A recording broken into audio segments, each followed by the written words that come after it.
വിശേഷങ്ങള്? എല്ലാവർക്കും സുഖം തന്നെയല്ലേ? ഞങ്ങളിവിടെ സുഖമായിരിക്കുന്നു. ഓണം എവിടം വരെയായി? അപ്പോൾ ഞാനിന്ന് വന്നിരിക്കുന്നത് ഓണം സ്പെഷ്യൽ ആയിട്ട് റെസിപ്പി ആയിട്ടാണ്. അതായത് സേമിയ പായസം. സേമിയ പായസം ഓൾറെഡി ഞാൻ പോസ്റ്റ് ചെയ്തിട്ടുണ്ട്. പക്ഷെ ഇന്നത്തെ റെസിപ്പിയുടെ പ്രത്യേകത എന്താണെന്ന് വെച്ച് കഴിഞ്ഞാൽ പശുവിൻ പാലിന് പകരമായിട്ട് നമ്മൾ ചേർക്കുന്നത് തേങ്ങാപ്പാലാണ് കേട്ടോ. അപ്പോൾ ഇത് എൻ്റെ അമ്മയുടെ സ്പെഷ്യൽ റെസിപ്പിയാണ്. എൻ്റെ ചെറുപ്പത്തിലെ അമ്മ ഉണ്ടാക്കി തന്ന പായസം എന്ന് പറയുന്നത് ഈ പായസമായിരുന്നു കേട്ടോ. അപ്പോൾ എനിക്ക് സേമിയ പായസം എന്ന് പറയുമ്പോൾ പണ്ട് തൊട്ട് തന്നെ ഈ പായസം മാത്രം അറിയില്ലായിരുന്നു.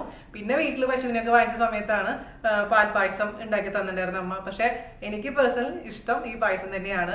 മാത്രമല്ല ഈ പായസം ഇടാനുള്ള കാരണം കുറേ പേര് എനിക്ക് മെസ്സേജ് അയക്കാറുണ്ട്. കാരണം കുറേ കുട്ടികൾക്ക് ഇപ്പോൾ പാൽ അലർജിയാണ്. അതുകൊണ്ട് പാല് ചേർക്കാതെ വേറെ എന്തെങ്കിലും വീഗൻ രീതിയിൽ പായസം ഉണ്ടാക്കാൻ പറഞ്ഞിട്ട്. അപ്പോൾ ഈ റെസിപ്പി എന്തായാലും നിങ്ങൾ തയ്യാറാക്കി നോക്കണം. വളരെ രുചികരമാണ്, അതേസമയം തന്നെ വളരെ ഈസിയാണ് തയ്യാറാക്കാൻ. അപ്പൊ ഒട്ടും താമസിച്ചാൽ നമുക്ക് എങ്ങനെയാണ് രുചികരമായിട്ടുള്ള സേമിയ പായസം തയ്യാറാക്കാം എന്ന് നോക്കിയിട്ട് വരാം. ഓക്കെ, അപ്പൊ നമുക്ക് ഓണം സ്പെഷ്യൽ ആയിട്ട് സേമിയ പായസം തയ്യാറാക്കാം. അപ്പൊ അതിനുവേണ്ടി നമുക്കൊരു പാത്രം എടുക്കാം. ഞാനിപ്പോ ഇവിടെ ഓണം ആയതുകൊണ്ട് ഉരുളിയാണ് എടുത്തിരിക്കുന്നത്.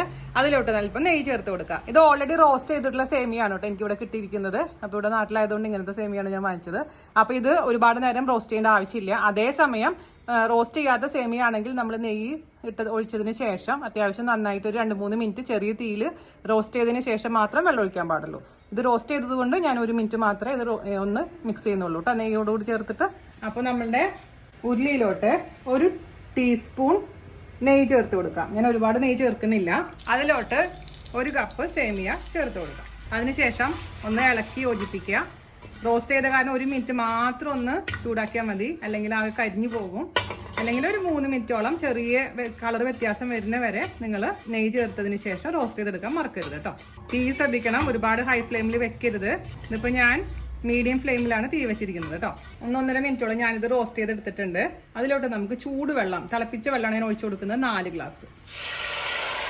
ഇത് തിളച്ചതിന് ശേഷം നമുക്ക് അടച്ചു വെച്ചിട്ട് അങ്ങ് വേവിച്ചെടുക്കണം, വെള്ളം വറ്റുന്നത് വരെ. വെള്ളം വറ്റിയതിന് ശേഷമാണ് ഇതിലേക്ക് 2ാം പാൽ ഒഴിക്കേണ്ടത് കേട്ടോ. തിളയ്ക്കാൻ തുടങ്ങിയിട്ടുണ്ട്. അപ്പൊ നമുക്കൊന്ന് അടച്ചു വെക്കാം കേട്ടോ. അടച്ചു വെച്ചതിന് ശേഷം തീ ലോ ഫ്ലെയിമിലോട്ട് മാറ്റാം. ഇടയ്ക്കിടയ്ക്കൊന്ന് തുറന്ന് നോക്കാൻ മറക്കരുത്, അല്ലെങ്കിൽ അടി പിടിക്കുക.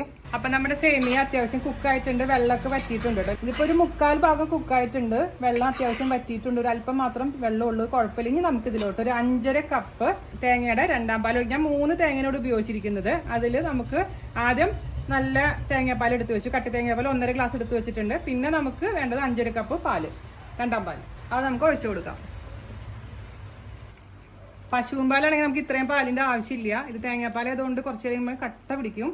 ഞാൻ ഉണ്ടാക്കി നോക്കിയപ്പോൾ അങ്ങനെ സംഭവിച്ചു. പിന്നെ ഞാനത് ഡൈല്യൂട്ട് ചെയ്തു വീണ്ടും. ആദ്യമേ തന്നെ നമ്മൾ ചെയ്യുമ്പോൾ ശരിക്കും ചെയ്ത് കഴിഞ്ഞാൽ നന്നായി വരും. ഇനി ഇതിൽ കിടന്നിട്ട് കുക്കാവണം. പിന്നെ ഞാൻ പഞ്ചസാര ആദ്യം ഇടാതിരുന്നത് എന്തുകൊണ്ടാണെന്നറിയാമോ? പഞ്ചസാര ഇട്ട് കഴിഞ്ഞാൽ പിന്നെ സേമിയ കുക്കാവില്ല, അതുകൊണ്ടാണ്.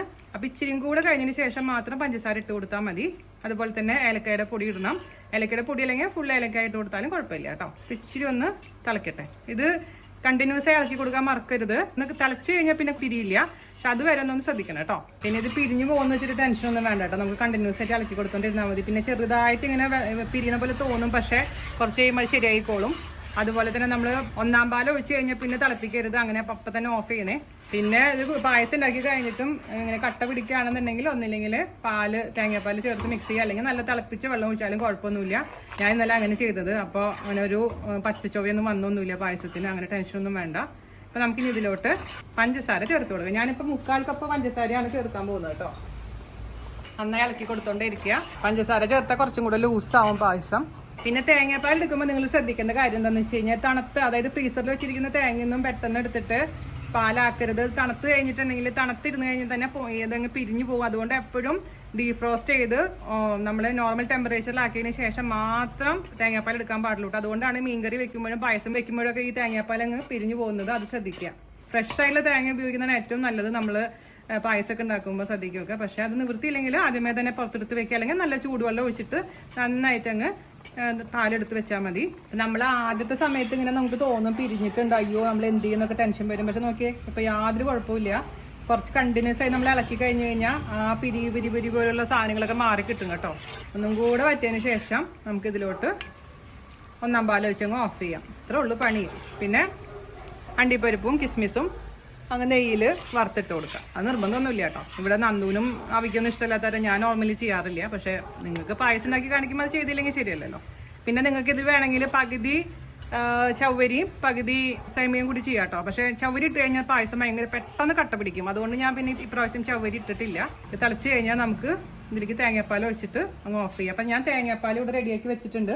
ഇതിലോട്ട് ഞാൻ ഒരു 1/4 ടീസ്പൂൺ ഏലക്കയുടെ പൊടി ചേർത്ത് മിക്സ് ചെയ്ത് വെച്ചിട്ടുണ്ട് കേട്ടോ. അല്ലെങ്കിൽ നേരിട്ട് പൊടി ചേർക്കുകയാണെങ്കിൽ കട്ടയായിട്ട് അവിടെ കിടക്കും. അതുകൊണ്ടാണ് നമ്മൾ തേങ്ങാപ്പാൽ മിക്സ് ചെയ്തിട്ട് ചേർത്ത് കൊടുത്തിരിക്കുന്നത്. നന്നായി തിളക്കുന്നുണ്ട്. ഞാൻ ഒഴിച്ചു കൊടുത്ത് അപ്പം തന്നെ ഓഫ് ചെയ്യണം കേട്ടോ. അപ്പം ദേ നമ്മുടെ തേങ്ങാപ്പാൽ അവസാനം ഒഴിച്ചു കൊടുക്കുകയാണ്. ഞാൻ സ്റ്റൗ ഓഫ് ചെയ്തു കേട്ടോ. മിക്സ് ചെയ്ത് കൊടുക്കുക. ഇനി നമുക്കിത് അടച്ച് വെക്കാം.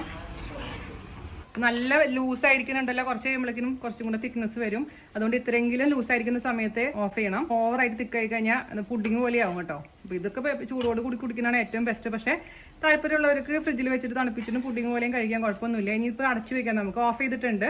അതിനുശേഷം എന്ത് ചെയ്യണം, ഞാൻ കുറച്ച് അണ്ടിപ്പരിപ്പും കിസ്മിസും കൂടെ നെയ്യിൽ വറുത്തിട്ട് കൊണ്ടുവന്നതിൽ ഒഴിക്കാൻ. കാരണം ഈ അടുപ്പിൽ എനിക്ക് ഉപയോഗിക്കാൻ പറ്റില്ല. വലിയ അടുപ്പ് ഇതിന് വേണ്ടി വാങ്ങിച്ചതാ. ചെറിയ പാത്രങ്ങളൊന്നും വെക്കാൻ പറ്റില്ല. അപ്പൊ നമുക്ക് തൽക്കാലം അടച്ചു വെക്കാം. ഞാൻ എന്നിട്ട് ഇതിൽ വറുത്തിട്ട് ഒഴിച്ചു കൊടുക്കട്ടെ കേട്ടോ. അണ്ടിപ്പരിപ്പും കിസ്മിസും വറുത്ത് വെച്ചിട്ടുണ്ട്. അത് നമുക്ക് ഇട്ട് കൊടുക്കാം കേട്ടോ. പിന്നെ ഒരു ഇമ്പോർട്ടൻ്റ് ആയിട്ടുള്ള ഒരു കാര്യം ചേർത്തിട്ടില്ല. എന്താണ്? ഉപ്പ്. ഒരു നുള്ളു ഉപ്പ് ചേർക്കാൻ മറക്കരുത്. എപ്പോഴുമേ പായസം ഉണ്ടാക്കുമ്പോൾ ഒരു നുള്ളു ഉപ്പ് ചേർക്കണം. നിങ്ങൾ വിചാരിക്കും പിരിഞ്ഞു പോകുന്നു. പക്ഷേ ഒരിക്കലും പിരിയില്ല. അത് ഉപ്പ് ചേർത്താൽ മാത്രമാണ് ആ ഷുഗറിന്റെ ആ ഒരു ഷുഗർ നമുക്ക് ബാലൻസ് ചെയ്യാൻ പറ്റില്ല. ഒരു നുള്ളു എന്ന് പറഞ്ഞാൽ ഒരു നുള്ളു മാത്രം ചേർക്കാൻ പാടുള്ളൂ. അല്ലെങ്കിൽ 1 ടീസ്പൂൺ ചേർക്കരുതേ. എന്നിട്ട് മിക്സ് ചെയ്ത് കൊടുക്കുക. അവസാനം മാത്രം ഉപ്പ് ചേർക്കാൻ പാടില്ല. ആദ്യമേ തന്നെ ചേർക്കരുത്. അപ്പോഴാണ് പാല് പിരിയുക. എന്നിട്ട് മിക്സ് ചെയ്ത് കൊടുക്കാം. കണ്ടോ ഇപ്പൊ ഇതിന്റെ കൺസിസ്റ്റൻസി നോക്കിയാൽ നല്ല ലൂസ് ആയിട്ടുള്ള പായസമായിട്ടുണ്ട്. ഇച്ചിരി ചൂടാറി കഴിഞ്ഞാൽ ഇച്ചിരി കൂടെ ഒന്ന് തിക്കാവുന്ന മാത്രം. അത് നമുക്കിത് അടച്ചു വെക്കാം. അടച്ചു വെക്കുമ്പോഴാണ് അതിന്റെ എല്ലാ ഫ്ലേവറും കൂടി പായസത്തിലോട്ട് അങ്ങ് ഇറങ്ങുക. അപ്പൊ നമുക്ക് കുറച്ച് കഴിഞ്ഞിട്ടതിന് ശേഷം സെർവ് ചെയ്യാം. ഓക്കെ. അപ്പൊ ഞാനിവിടെ ടേസ്റ്റ് ചെയ്യാൻ കൊടുത്തപ്പോ പഞ്ചസാര കുറവാന്ന് പറഞ്ഞതിന്റെ അടിസ്ഥാനത്തിൽ ഒരു 1/4 കപ്പും കൂടെ പഞ്ചസാര ഇട്ടിട്ടുണ്ട്. അപ്പൊ മൊത്തം 1 കപ്പ് പഞ്ചസാര നമ്മൾ ചേർത്ത് കൊടുത്തിരിക്കുന്നത് കേട്ടോ. ഞാൻ കഴിഞ്ഞ ദിവസം ഉണ്ടാക്കി നോക്കിയത് ഇതിന്റെ അര പോർഷൻ ആയിരുന്നു ടെസ്റ്റ് ഡോസ് ചെയ്തത്. അപ്പൊ അതുകൊണ്ട് അതിൽ ഞാൻ 1/2 കപ്പായിരുന്നു ഇട്ടുണ്ടായിരുന്നു. അപ്പൊ 1 കപ്പ് ആയപ്പോ റെഡി ആയിട്ടുണ്ട്. അതുപോലെ തന്നെ എന്തൊട്ടാ ചേർക്കണ്ടേ ചേർക്കണ്ടായിരുന്നു. ഭംഗിക്ക് വേണ്ടിട്ട് ഞാനിവിടെ ഒരു ചെത്തിപ്പൂവും കൂടി ഇട്ട് കൊടുത്തിട്ടുണ്ട്. തീർത്താവ് വേണ്ട, അത് നമ്മുടെ അമ്പലത്തിലെ പായസത്തിന്. ഇത് ഈ പൂ ഞാൻ വെറുതെ ഫോട്ടോ എടുക്കാനുള്ള ഭംഗിക്ക് വേണ്ടി ഇട്ടതാണ് കേട്ടോ. അല്ലാണ്ട് പൂ ഇടേണ്ട ആവശ്യമില്ല. ചെത്തിപ്പൂവ് ആയതുകൊണ്ട് ധൈര്യമായിട്ട് ഇടാം. ഇതിൽ ഞാൻ തുളസി ഇടില്ല. ഞാൻ നമ്മുടെ സാധാരണ അരിപ്പായസത്തിലാണെങ്കിൽ തുളസി ഇടും. കണ്ടില്ലേ കൺസിസ്റ്റൻസി കണ്ടോ. അപ്പൊ കുടിക്കുക നമുക്ക്. ഇവിടെ മാത്തുണ്ട്, കുട്ടേട്ടന്റെ പേരക്കുട്ടി. കൊടുത്തു നോക്കാം നമുക്ക് ടേസ്റ്റ് ചെയ്യാൻ. പായസം ഇഷ്ടമുള്ള കുട്ടി ഏതാ? ചൂടുണ്ടാ? ഓ കാണുന്നില്ലല്ലോ മുഖമൊന്നും. അടിപൊളി. Thank you. കഴിച്ചോട്ടാ. എൻ്റെ ഏറ്റവും പ്രിയപ്പെട്ട എൻ്റെ അമ്മയുടെ സ്പെഷ്യൽ ആയിട്ടുള്ള തേങ്ങാപ്പാൽ വെച്ചിട്ടുള്ള സേമിയ പായസം എല്ലാവർക്കും ഇഷ്ടപ്പെട്ടു എന്ന് വിശ്വസിക്കുന്നു. ഈ ഓണത്തിന് എന്തായാലും ട്രൈ ചെയ്ത് നോക്കുക. അപ്പോൾ ഓണത്തിന് എല്ലാവർക്കും കൊടുക്കുന്നേക്കാൾ മുമ്പായിട്ട് നമ്മൾ ട്രയൽ ചെയ്യാൻ മറക്കരുത്. ഇതിൻ്റെ ഒരു ഹാഫ് പോർഷൻ എടുത്ത് ട്രയൽ ചെയ്തിട്ട് എപ്പോഴും ഉറപ്പ് വരുത്തുക നിങ്ങൾക്ക് ഇഷ്ടപ്പെട്ടു, ശരിയാവുന്നുണ്ട്. എന്ത് സാധനമാണെങ്കിലും എപ്പോഴും ട്രയൽ ചെയ്തതിന് ശേഷം മാത്രം ഉണ്ടാക്കാൻ പാടില്ല കേട്ടോ പിള്ളേരെ. അതെപ്പോഴും ഓർക്കേണ്ട ഒരു കാര്യമാണ്. ഇപ്പം എൻ്റെ റെസിപ്പി ആണെങ്കിലും ആരുടെ റെസിപ്പി ആണെങ്കിലും നമുക്കൊരു ഷുവർട്ടി വേണം എപ്പോഴും. അപ്പം നിങ്ങൾ എന്തായാലും തയ്യാറാക്കുമെന്ന് വിശ്വസിക്കുന്നു. ഫീഡ്ബാക്ക് പറയാൻ മറക്കരുത്. അടുത്ത വീഡിയോ ആയിട്ട് വരുന്നവരെ നന്ദി, നമസ്കാരം. Thank you.